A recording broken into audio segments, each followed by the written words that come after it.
Ladies and gentlemen, life has a way of putting you in situations where everything feels like it's stacked against you. You lose someone you love, you get betrayed by someone you trusted, your health collapses without warning, your business crumbles after years of effort. In those moments, you don't need anyone to remind you that you're suffering, because you feel it in your bones, you feel it in your heartbeat, you feel it in the silence of the night when no one else is around. But what I want you to understand is that these moments are not random. They are not mistakes. They are not simply the result of bad luck. They are tests. And whether you call it nature, destiny, or God himself, the reality is the same.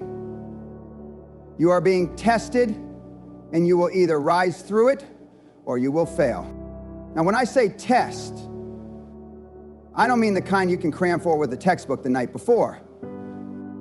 I mean the kind of test that strips you down to your raw self, that exposes the truth of who you are when everything comfortable is taken away.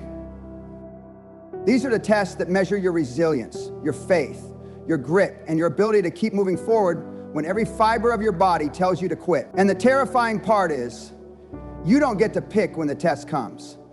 You don't get to pick the subject. You don't get to negotiate the difficulty level. It shows up unannounced, and it comes with one question only: who are you really when the heat is on? Science has proven that the human brain is built to adapt under stress. We are wired to face challenges. When adversity strikes, your brain doesn't just panic, it starts rewiring itself. Cortisol floods your system, adrenaline sharpens your reflexes, and if you don't give in to despair, your prefrontal cortex, the decision-making center, searches for solutions. That is biology's way of saying, this is a test and you were built to endure it. The tragedy is that most people, instead of embracing that process, crumble under it.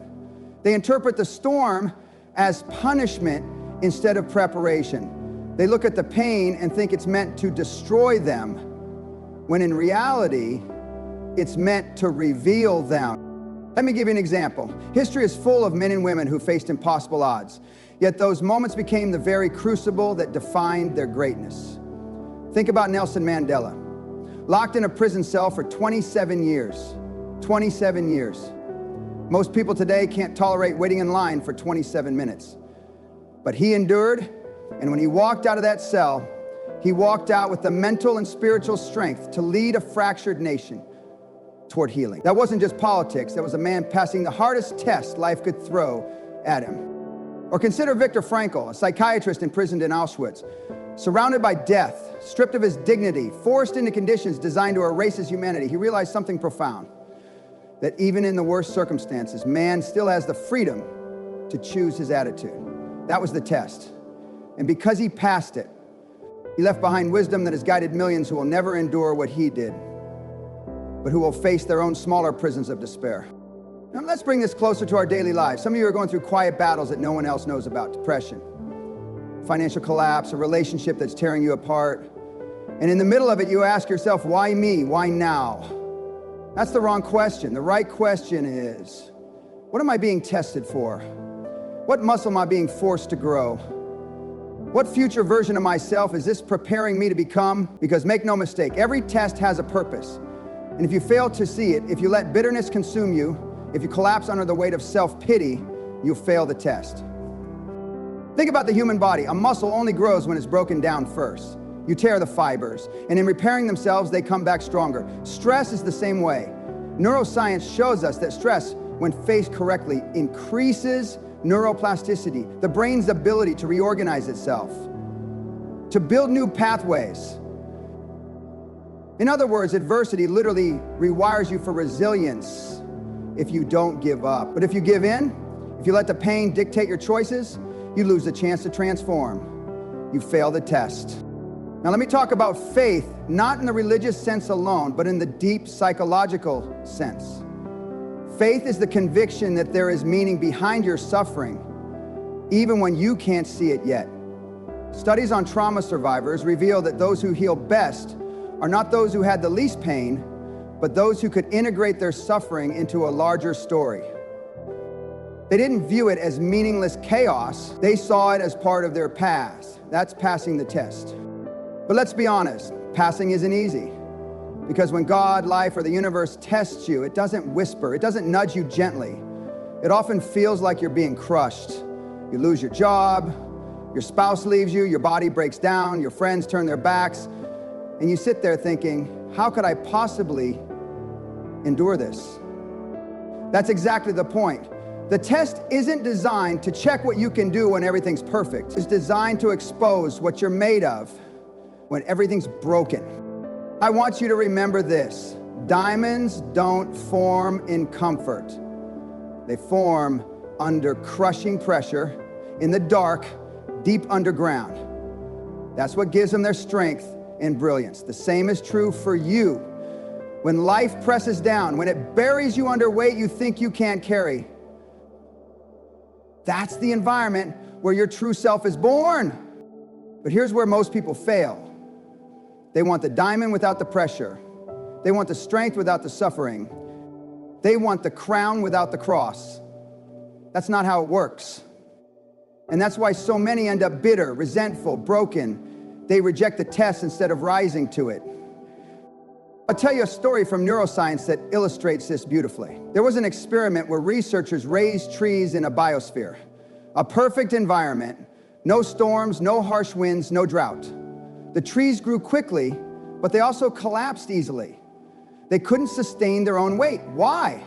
Because without wind, the trees never develop stress wood, the toughened fibers that grow only when a tree has to resist force. In other words, the struggle was essential for their survival. The same principle applies to us. Without resistance, we stay weak. Without hardship, our character collapses. The test is what makes us unbreakable. And yet, when we face our personal storms, we complain. We say, why is this happening to me?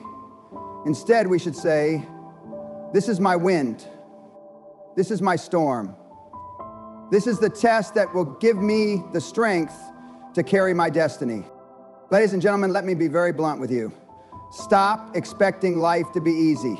Stop praying for fewer problems. Stop begging for shortcuts. You don't grow through shortcuts. You grow through scars. And those scars are your testimony that you didn't quit, that you didn't fold, that you didn't fail the test. Now here's the brutal truth. Most people in this room will fail. That's just statistics. Not because the test is impossible, but because they choose comfort over courage. They choose excuses over execution. They let temporary pain blind them to eternal purpose. And then they spend their lives wondering why they feel empty, why they never became who they were meant to be. The answer is simple. They failed the test. But some of you, if you decide here and now, will pass. You will take the pain and turn it into power. You will take the loss and turn it into wisdom. You will take the betrayal and turn it into strength. And when people look at you years from now, they won't see the scars, they'll see the glory. They won't see the tests, they'll see the triumph. And make no mistake, the test never ends. Just when you think you've conquered one level, life throws a harder one at you.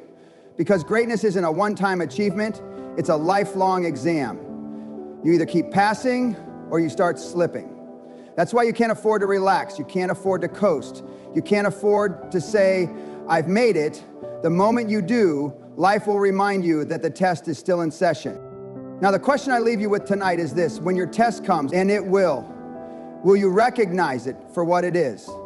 Or will you waste it by running, hiding, blaming, quitting? Because every storm carries within it the seed of transformation, but only if you choose to face it. Ladies and gentlemen, you are being tested right now in your health, in your relationships, in your finances, in your faith. Don't fail. Don't let the weight crush you. Don't let the pain define you. Use it. Rise through it. And when the test is over, when you come out the other side, you'll realize it wasn't meant to destroy you. It was meant to reveal you. The tests of life are not isolated events. They are continuous threads woven through your entire journey.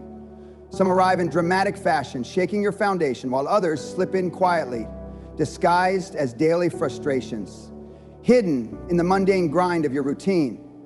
The challenge is that most people only recognize the obvious storms, the bankruptcy, the divorce, the diagnosis, and fail to see that the smaller daily tests are just as significant. How you handle disappointment, how you respond to criticism, how you deal with temptation, how you manage discipline when no one is watching, all of these are tests.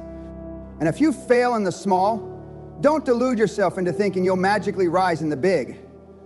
You won't. Let me illustrate with science. Researchers who study habit formation know that the brain doesn't suddenly develop resilience in moments of crisis. It's built through repetition long before the crisis comes. Neural pathways strengthen through repeated action. That means your ability to endure hardship tomorrow is being programmed by the choices you make today. When you skip the gym because you're tired, when you cut corners at work because no one's looking, when you choose comfort over discipline, you are training your brain to fail when the real test comes. But when you lean into discomfort daily, when you deliberately choose the harder path, you are training for the storm. And when it comes, you won't be surprised. You'll be ready. Think about soldiers in the military. They don't wait for war to test their endurance. They train for it daily. Endless drills, relentless conditioning, simulated chaos. Why? Because when the real bullets fly, you don't have time to learn discipline. You either have it or you don't. The battlefield exposes whether you pass the training tests or not. Life works the same way. Your crisis will expose whether you've been preparing or coasting. Now let's talk about pain. Pain is the most misunderstood teacher in existence. Most people run from it. They numb it with distractions, drown it with alcohol, mask it with excuses. But pain is not the enemy, it's the signal.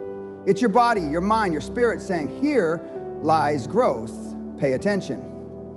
Neuroscientists have shown that pain actually activates the brain's reward circuitry when it's framed with meaning. That's why athletes can push through brutal workouts. They see the pain as progress. That's why parents endure sleepless nights with newborns. They see the exhaustion as love in action. The same mechanism applies to your life test.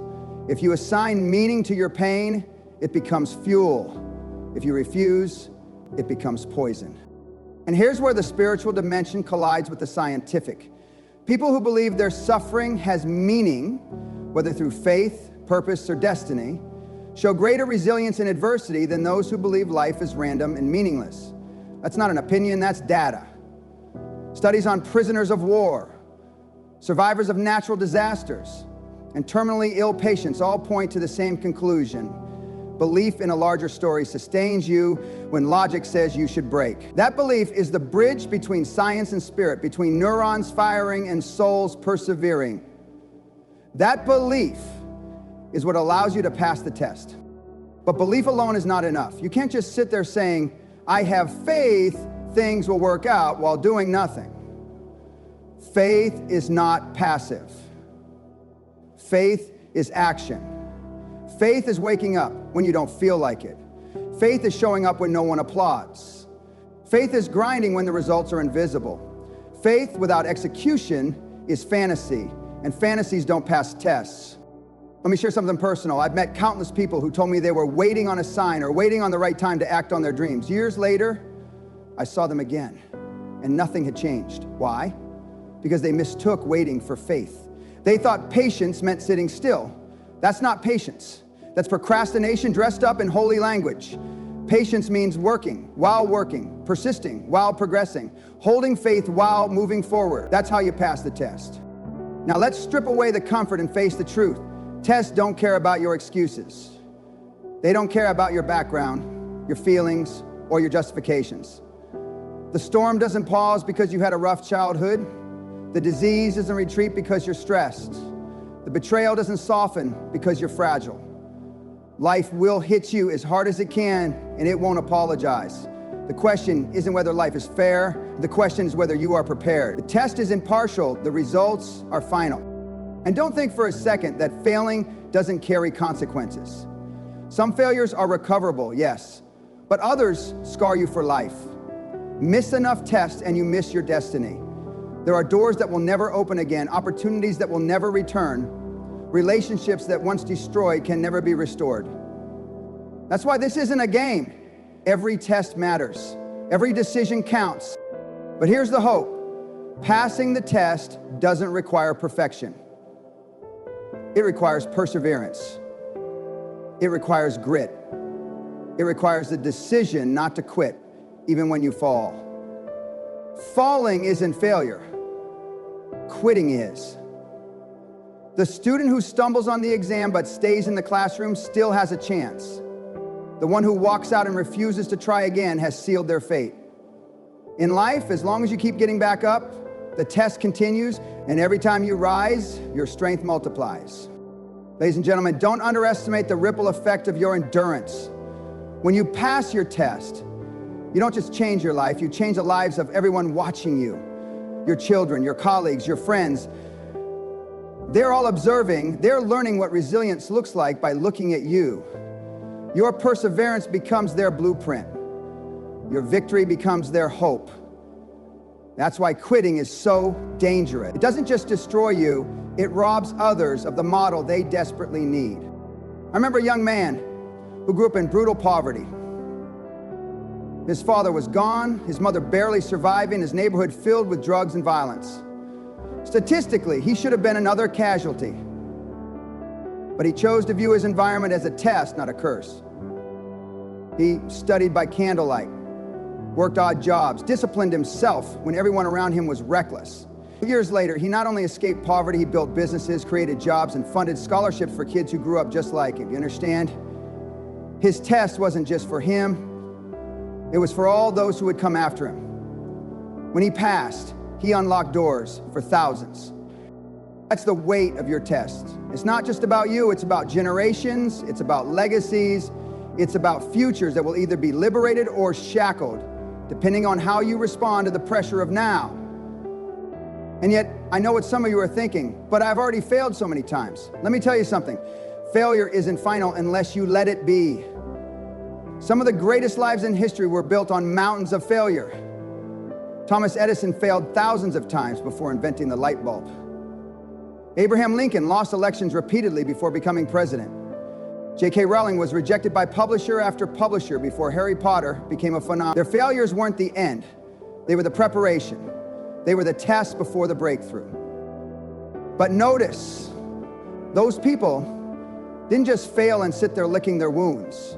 They failed forward. They extracted lessons. They adapted. They refused to quit. That's the distinction between those who remain buried and those who rise. It's not about avoiding failure. It's about refusing to let failure be the last word. Now let me drive this home with one more metaphor. Life is like a classroom, but the exams are never announced. You don't get a syllabus. You don't know when the pop quiz will come. That's why you have to study daily, discipline daily, grow daily, push daily. If you only prepare when the exam paper lands on your desk, it's too late. But if you live in preparation, when the test comes, you'll be ready. And here's the brutal truth. Some of you are being tested right now, and you're already considering quitting. You're on the verge of walking away from your marriage, abandoning your dream, giving up on your health, resigning to mediocrity. Let me tell you, that's exactly the moment when you must not quit. Because the darkest point of the night is always just before the dawn. The hardest part of the test is often moments before the breakthrough. If you surrender now, you'll never see what was waiting on the other side. So when the pressure mounts, when the storm rages, when the test feels unbearable, remember this: you were built for this. Your brain, your body, your spirit were designed to adapt, endure, and overcome. The test is not bigger than you. It's revealing the size of you. And if you refuse to quit, if you embrace the struggle, if you see the purpose in the pain, you will pass.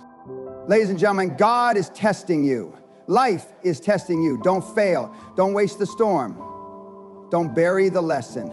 Take the weight, carry it, and let it forge you into someone unrecognizable from who you are today. Years from now, when you look back, you will realize that the test was never meant to break you. It was meant to make you. It was never meant to destroy your destiny. It was meant to deliver it. And when that day comes, when you finally stand tall, scarred but stronger, broken but rebuilt, humbled but unshakable, you will thank the very storms you once cursed. You will bless the very pain you once resisted. Because you will know beyond all doubt that the test was the greatest gift you were ever given. And if you can grasp that truth, if you can live it, if you can pass not once, but again and again, then your life will not just be a story of survival, but a testimony of transformation. And that, ladies and gentlemen, is how you honor the test. That is how you ensure you do not fail it. That is how you rise into the greatness you were born to carry.